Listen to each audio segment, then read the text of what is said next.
헌법 제50조와 관련된 판례들 같이 또 살펴보시겠습니다. 헌법 제50조. 자, 그 다음에 제가 헌법 조문을 계속 그대로 읽어드리죠. 그래서 계속 받아들이세요. 계속. 헌법 제50조. 국회의 회의는 공개한다. 다만 출석위원 과반수의 찬성이 있거나 과반수 찬성, 의장이 국가의 안전 보장을 위하여 필요하다고 인정할 때는 공개하지 아니할 수 있다. 2항. 공개하지 아니한 회의 내용의 공포에 관하여는 법률이 정하는 바에 의한다. 헌법 조문. 국회 의사 공개의 원칙과 알 권리. 헌법은 50조 1항 본문에서 국회의 회의는 공개한다라고 하여 의사 공개 원칙을 천명하고 있는데, 이는 방청 및 보도의 자유와 회의록의 공개 등을 그 내용으로 한다. 그래서 국민은 헌법상 보장된 알 권리의 한 내용으로서 국회에 대하여 입법 과정의 공개를 요구할 권리를 가지며, 입법 과정 공개, 국회의 의사에 대하여는 직접적 이해관계 유무와 상관없이 일반적 정보 공개 청구권을 가진다. 50조 1항에서 저렇게 했기 때문에, 그래서 50조 1항의 취지를 고려하면 알 권리의 한 내용으로서 입법 과정의 공개를 요구할 권리를 가지나 국회의 의사에 대한 직접적 이해관계 유무와 상관없이 일반적 정보권을 가지는 것은 아니다. 이렇게 하면 좋은 질문인 거예요. 잘 꼬았잖아. 헷갈리기 좋게. 그래서 가지며 그 직접적 이해관계 유무와 상관없이 일반적 정보 공개 청구를 가진다는 거. 시민단체 회원들에 대한 예결특위 개수조정 소위원회 방청 허가 불허. 그래서 이제 이게 의사공개 원칙 위배되는 거 아닌가와 관련돼서, 자, 오늘 국회 기능의 중점이 위원회 중심주의로 운영되고 있는 점, 그 다음에 75조 1항 및 규정 내용에 비추어도 본회의든 위원회의 회의든 국회의 회의는 원칙으로 공개되어야, 그래서 원하는 모든 국회 원칙적으로는 그 회의를 방청할 수 있다. 그래서 국회회의는 공개다. 헌법. 국회법에는 뭐 위원회는 공개한다 이런 조문 없고 소위원회 회의는 공개한다. 요 조문 있어요. 이런 취지에서 위원회도 공개해야 되는 거죠. 그래서 회의는 본회의든 위원회 회의든 원칙적으로 국민에게 공개되어야 한다. 자, 위원회에서 위원이 아닌 자는 위원장의 허가를 받아 방청할 수 있다. 자, 국회법에 위원회에서는 위원이 아닌 자는 위원장의 허가를 받아 방청할 수 있다. 이거 공개 원칙인데 허가? 그 사람이 이제 위원장의 재량으로 이제 자기 직권으로 막 이렇게 허가할지 말지 결정하면 이게 공개주의에 위반되는 거 아니냐? 이 문제 좀 그럴 소지가 있잖아요. 근데 국회법 55조 1항은 위원회 공개 원칙을 일단 공개되는 것을 전제로 회의 질서 유지를 위해 필요한 경우, 장소적 제어로 불가피한 경우, 회의 원활한 진행이 필요한 경우 등에 이렇게 제한적으로 이렇게 불허할 수 있는, 그렇게 풀이 된다는 거예요. 요거를 그러니까 합헌적으로 해석해 주기 위한 어떤 이제 헌재의 어떤 그 해석, 합헌적으로 해석해줘 이런 논리로 이렇게 하는 거죠. 그래서 허가를 일단은 위원회 비공개 원칙을 전제로 한 게, 일단 공개 원칙을 전제로 요 규정을 해석하겠다 이런 거예요. 그 다음에 위원장 허가를 받아 필요한 경우 질서 유지를 위하여 필요한 경우에 한해 방청을 불허할 수 이렇게 제한적으로 해석해서 요게 그 헌법 위배되지 않는다고 본 거예요. 그 다음에 예결특위 개수 조정 소위원회의 비공개. 여기서 이제 비공개를 한 거야. 자, 장소적 원활한 진행을 위해 비공개를 했는데, 예산 심의에 관하여, 왜냐면 시민단체에 들어서, 왜냐면 이게 진짜 국회 위원회 들어갈 때 보면은 가장 선호하는 게 이제 법사위에 들어가면은 그 자구조정 심사에 원래는 그쳐야 되는데 실질적으로 거기 지금 미래통합당에서 전체를 상임위원장 전체를 거부한 게 법사위를 종래는 야당에 줬었는데 안 준. 그게 게이트예요. 여기 꽉 그러니까 눌러 앉으면 아예 법 통과가 안 되는 이제 이런 문제 그것 때문에 그거 어떻게든 거기를 잡으려고 하는 마찬가지로 법사위원회하고 예결특위에서 개수좀 소위원회에서 그냥 지네끼리 이제 막 나눠 먹는 거예요. 나눠 자기 지역구라든지 아니면 이렇게 막 그래서 그걸 제대로 하는 걸 심사하기 위해서 들어간다. 근데 이제 뭐라 그러냐면 사실 이게 공개해야 되는데 일단 비공개해도 이제 합헌이라고 본 거예요. 예산 심의에 관한 이해관계를 가질 수밖에 없는 많은 국가기관과 당사자들에게 개수 조정 과정 공개하기는 이제 곤란하다. 그래서 소위의 방청 불허행위는 헌법에 설정한 국회 자율권의 범위를 벗어나 위헌적인 공권력의 행사라고 볼 수 없다고 한 거예요. 이해관계를 가질 수밖에 없는 당사자들이 들어와서 막 이제 항의하고 막 이럴까봐. 그다음에 국정감사 활동에 대한 평가 및 결과 공표의 부적절함 이유로 국정감사에 대한 시민단체 이 방청을 불허. 자, 요것도 이제 그 시민단체에서 막 이제 이걸 방청 불허하니까 이제 뭐 졸속으로 막 한다. 근데 여기서 뭐라고 했냐면 이제 다 합헌이라고 나왔는데 국정감사 활동에 대한 시민연대 평가 기준의 공정성에 대한 검증 절차가 없고 그냥 합헌으로 보겠다니까 이제 이런. 그다음에 평가의 언론 공표로 의원들이 정치적 평판 내지 명예에 대한 심각한 훼손 우려. 그래서 위와 같은 사유로 방청을 불허한 것이 자의적인 것이라고 보기 어렵다고 했어요. 일단 헌재 판례의 태도를 기억을 해두시고 많이 비판을 받는다. 이렇게. 입법 절차의 하자와 법률안 가결 선포행위 효력 여부.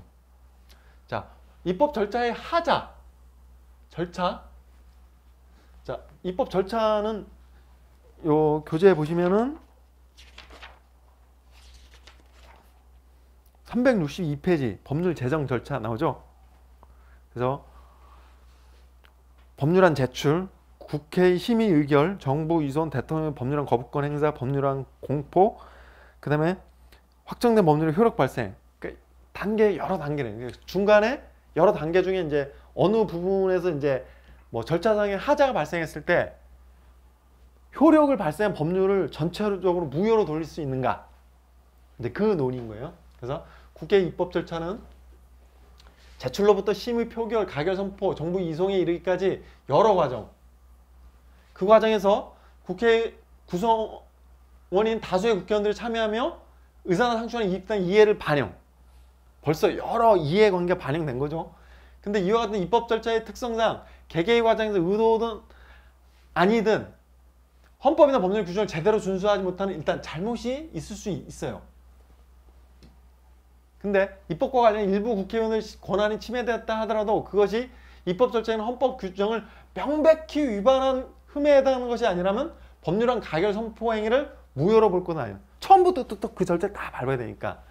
그래서 헌법 규정을 명백히 위반한 다수결 원칙에 위배, 사사오익 개입을 한다 뭐 이런 게 아니라면 그래서 헌법 규정 명백히 위반 해당하지 아니하다면 가결 선포 행위를 곧바로 무효로 볼 것은 아니다. 많이 출제됐어요. 자, 51조. 국회에 제출된 법률안, 기타 의안은 회기 중에 의결되지 못한 이유로 폐기되지 아니한다.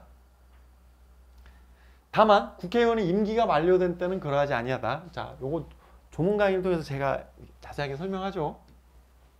그다음 52조. 국회의원과 정부는 법률안은 제출할 수 있다. 그래서 362페이지 다시 법률안 제출 도표 맨 위에 국회의원 10명 이상 그 다음에 위원회도 할 수가 있어요. 그 상임위원회, 특별위원회 그 다음에 정부 같은 경우는 국무회의 심의를 거쳐서 제출. 다시 국회의원과 정부는 법률안을 제출할 수 있다. 국회의원 10인 이상 그 다음에 국회의원으로 구성된 위원회.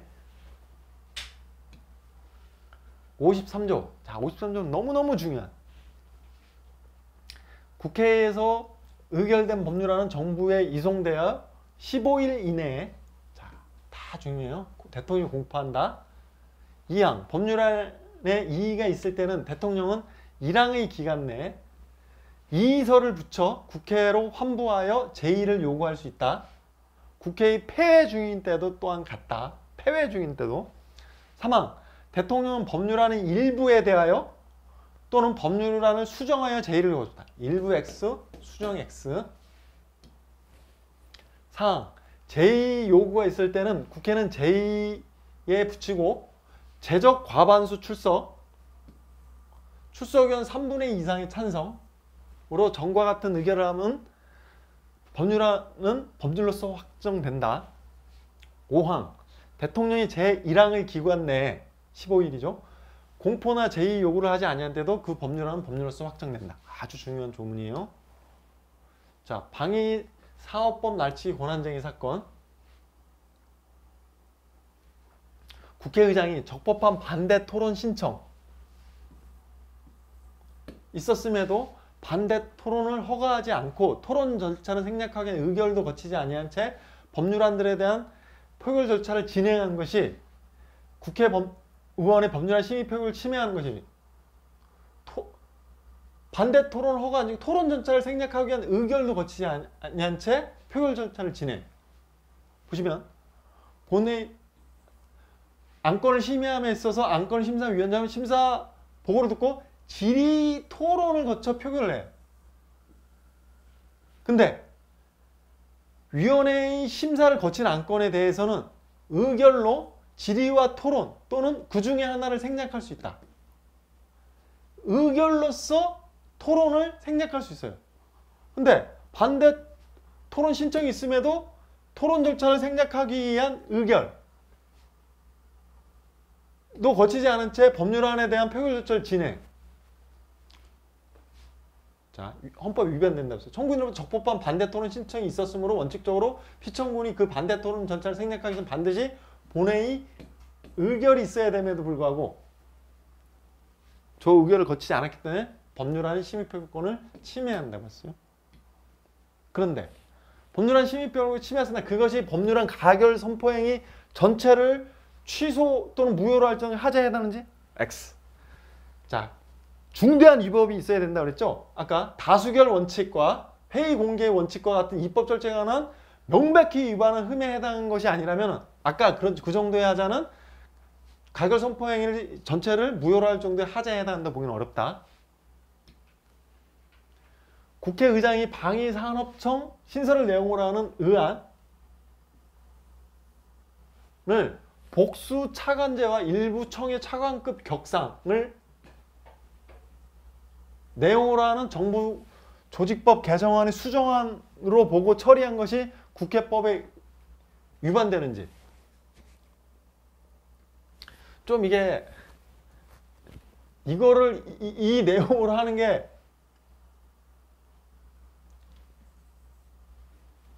좀 뭐라 그러나 이게 넘어간다 그러죠. 예, 다시. 어떠한 의안으로 인하여 원안이 본래의 취지를 잃고 전혀 다른 의미로 변경되는 정도에까지 이르지 않는다면 요거는 원안이 본래의 취지를 잃고 전혀 다른 의미로 변경될 소지가 있다고도 볼 여지가 있는데 여기서 이제 헌법재판소는 좀 넓게 해석을 했어요. 이것도 전혀 다른 의미로 변경되는 정도까지 이르렀다 보지 않은 거예요. 어떤 의안으로 인하여 원안이 본래의 취지를 잃고 전혀 다른 의미로 변경되는 정도에 이르지 않는다면 이를 국회법상의 수정안에 해당하는 것으로 보아 의안을 처리할 수 있는 것으로 볼 수 있다. 이제 그 일반적인 얘기고, 이제 요거를 이제 조금 제가 이제 더 보충해서 이제 했는데, 그게 뭐냐면 더 넓게 해석할 여지가 있다고. 그래서 복수 차관제와 일부 청의 차관급 격상을 내용하는 정부 조직법 개정안에 대한 수정안인 국회의장이 방위산업 신설을 내용하는 의안을 적법한 해당하는 것으로 보고 의안을 처리하였다 하더라도 이를 명백히 법률에 위반됐다고 볼 수는 없다. 그러니까 이게 물론 이미 이루어진 것이 잘못된 점을 바로잡는다는 수정의 사전적 의미를 감안하여 원안의 목적과 성격을 반영하지 않는 범위에서 고치는 것을 전제로 하고 수정은 원안과 동일성이 인정되는 범위 내에서만 인정될 수 있다는 해석이 가능하긴 하지만, 그러나 넓게 해석해 주려고 이제 이렇게 그거를 받아주려고 원안의 목적과 성격을 보는 관점에 따라서는 동일성의 인정 범위가 달라질 수 있고 또한 너무 좁게 해석하면 국회법 규정에 대한 수정 의미를 상실할 수도 있기 때문에 넓게 해석해서 볼 수 있다. 그래서 요거는 이제 교재보다 제가 조금 이제 넓게 해석하는 과정을 보여주기 위해서 조금 삽입했어요. 그래서 참고하셔서 그 헌법재판소는 좀 넓게 봐서 수정의 의미를 이렇게 넓혀서 해석해 줬다라는 거. 근데 그 다음에 헌법 제54조 국회는 국가의 예산안을 심의 확정한다. 2항 정부는 회계 연도마다 특히 국회에서 주관하는 심 입법고시라든지 그 국회 8급 이런 예산 관련 조문들이 되게 중요해요. 정부는 회계 연도마다 예산을 편성하여 회계 연도 개시 90일 전까지 국회에 제출하고 국회는 회계 연도 개시 30일까지 이를 의결하여야 한다. 시험에 잘 나와요. 3항 새로운 회계 연도가 개시될 때까지 예산안이 의결되지 못할 때에는 정부는 국회에서 예산안이 의결될 때까지 다음 목적을 위한 경비는 전년도 예산에 준하여 집행할 수 있다. 1호 헌법이나 법률에 의해 설치된 기관 또는 시설의 유지 운영. 2호 법률상 지출 의무의 이행. 3호 이미 예산으로 승인된 사업의 계속. 그래서 판례 국회가 의결한 예산 또는 국회의 예산안 의결 행위가 헌법 소원의 대상이 되는지 안 된다고 했어요. 예산은 일종의 법규범이고 법률과 마찬가지 국회 의결을 거쳐 제정되지만 법률과 달리 국가기관만을 구성할 뿐 일반 국민을 구성할 예산은 어디 하겠는데 그게 나한테 직접 영향을 주는 건 아니잖아. 국가기관이 거기에 따라서 이렇게 하는 거지. 그래서 헌법소원 심판의 대상이 되지 아니한다. 자, 예산이 이미 정부의 재정이를 통해 국민의 기본권에 영향을 미친다고 해도 그것은 관련 법률에 근거한 정부의 구체적인 법변에 나타나는 것이 예산 그제탄 예산 의결 행위와는 직접적 관련성이 없으며 예산은 이제 법규범위 아니므로 이게 아니에요. 법규범위에는 해당돼요. 그래서 국회 예산 의결은 예산 또는 예산 의결은 헌법소원의 대상이 되지 않는다. 요 결론은 맞는데 헌법소원의 대상이 되지 않는데 예산도 일종의 법규범이라는 거예요. 근데 국가기관만을 구성하지 일반 국민을 구성하지 않는 여기서 이제 헌법 제55조 한 회계 연도를 계속하여 지출할 필요가 있을 때는 넘어 정부는 연한을 정하여 계속비 한 회계 연도를 넘어 국회 의결을 얻어야 한다. 2항 예비비는 총액으로 국회 의결을 얻어야 한다. 예비비 지출은 차기 국회의 승인을 얻어야 한다. 제56조 정부는 예산에 변경을 가할 필요가 있을 때에는 추가 경정 예산안을 편성하여 국회에 제출할 수 있다. 추가 경정 예산안. 요번에도 요거에 35조 막 이렇게 하는 과정에서 막 국회에서 진통이 많았었죠. 제57조 국회는 정부의 동의 없이 정부가 제출한 지출 예산 각 항의 금액을 증가하거나 새 비목을 설치할 수 없다. 금액을 증가하거나 새거. 그래서 지금 장관이 긴급 재난 예산 할 때 그 기획재정부 장관이 그 장관이 막 그 반대하고 막 그래서 그 여당에서 막 압박하고 막 그런 게 이런 거죠. 금액 증가, 뭐 세비목, 그러니까 정부가 제출한 지출 예산 각의 금액을 국회에서 더 높이려고 하는 그거에 대해서 정부의 동의가 있어야 되는 이제 그거 관련된 거죠. 헌법 제58조 국채를 모집하거나 예산 외에 국가에 부담이 될 계약을 체결할 때는 정부는 미리 국회의 의결을 얻어야 한다.